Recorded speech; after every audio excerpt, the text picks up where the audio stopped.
अभी सब्सक्राइब करें हमारे YouTube चैनल ईश्वर टीवी को और देखिए वीडियोस सबसे पहले। किसी की मृत्यु पर उसके लिए भागवत श्राद्ध क्यों करते रहते हैं, जबकि आत्मा तो अमर होती है?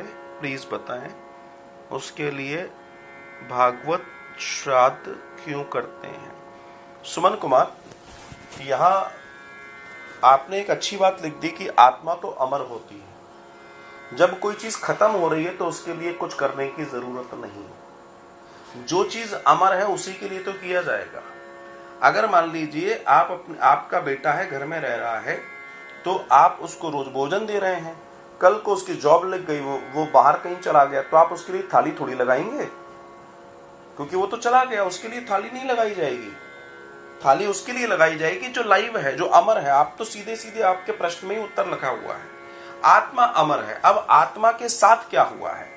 आत्मा जिस इंद्रियों के साथ रही है, उस इंद्रियों के कार्यों का कहीं ना कहीं प्रभाव आत्मा के साथ है। आप गीता में जाएंगे तो भगवान श्री कृष्ण बहुत अच्छी बात कह रहे हैं कि आत्मा आपके कर्मों को ढोती है। राइट? आत्मा क्या कर रही है? आपके कर्मों को ढो रही है। अब वो अच्छे हैं या बुरे हैं, इसलिए बार बार मैं कहता हूं गीता पढ़ो, बहुत सारे संशय दूर हो जाएंगे। कोई बात नहीं।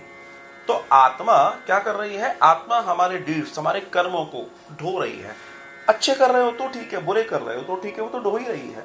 तो जब वो आगे जाएगी तो उसको आपको ज्ञान, एक बुकलेट, हमारे को छोटी मोटी चीज खरीदते हैं, बुकलेट साथ में आती है जिसमें हम इंस्ट्रक्शंस लिखे होते हैं, हाउ टू यूज, जिसको मैनुअल बोलते हैं। राइट? तो मेरा जो आपसे निवेदन है, and try to understand me what I just want to tell you, कि आप जिसकी बात कर रहे हैं उसी जो है उसको ही तो समझाना है, उसी के लिए तो करना है, उसी को तो बलि करना है। क्योंकि आत्मा जब मलिन बुद्धि में रहेगी, जब आत्मा विषयी बुद्धियों के साथ रहेगी, तो वो वैसा व्यवहार करती है। जैसे आपने देखा होगा, शरीर से जब आत्मा निकलती तो उसी रूप, वैसा ही रूप दिखाई देता है उसको। हम भी कथा करते हैं, कई बार ऐसी स्थिति हो जाती है, ऐसी स्थिति हुई है कि उनके पूर्वज जो भी नहीं रहे हैं और जिनकी गति नहीं हुई है, वो सामने बैठते हैं, कथा सुनते हैं, और हम देखते हैं उनको अपनी आंखों से। वो लोग उसी रूप में दिखाई दे रहे हैं, वो सोल उसी रूप में दिखाई दे रही है जो उनके माला टंगे हुए फोटो हैं। तो वो जब तक मुक्त नहीं होंगे तब तक वो उसी रूप में होंगे, और जैसे मुक्ति हो जाएगी वो भूल जाएंगे कुछ था। लेकिन कर्म नहीं भूले जा सकते। हम आप आज हम और आप जो भी हैं, हमारे पुराने कर्मों के आधार पर हैं। आपके बगल में एक 5 मंजिला मकान होगा, व्यक्ति हो सकता है बहुत अरबपति हो, तो आप मन में सोचते होगे, काश हम इस घर में पैदा हुए, भगवान थोड़े बगल वाले ही घर में पैदा कर देता। विचार है ना, मजाक मजाक में विचार तो आता होगा। सो व्हाट इज दिस विचार? दिस विचार क्या है? ये विचार आप सोच रहे हो ना, मगर क्यों नहीं हुआ ऐसा? पीछे जाओ, क्यों नहीं हुआ ऐसा?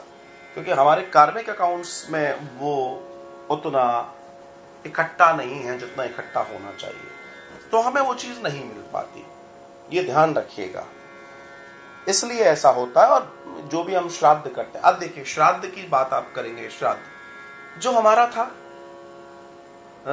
जो अपने देवलोक पितृलोक चला गया, क्या जिसकी वजह से हम हैं, जिसकी वजह से हमारा अस्तित्व है, उसके लिए हम श्रद्धा और श्राद्ध भी नहीं ला सकते क्या? उसके लिए श्रद्धा क्या है? श्राद्ध क्या है?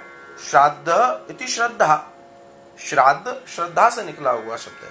श्राद्ध अर्थ, श्राद्ध का मतलब है श्रद्धा देना। हम अपने पूर्वजों को, अपने पितरों को, अपने माता पिता को, अपने जो भी हैं, क्या उनको हम श्रद्धा नहीं दे सकते जिनके वजह से शरीर मिला है? क्या हम इतने भी गए गुजरे हो गए कि हम उनके लिए साल में 15 दिन का एक फेस्टिवल नहीं मना सकते जिसको आप श्राद्ध पक्ष कहते हैं?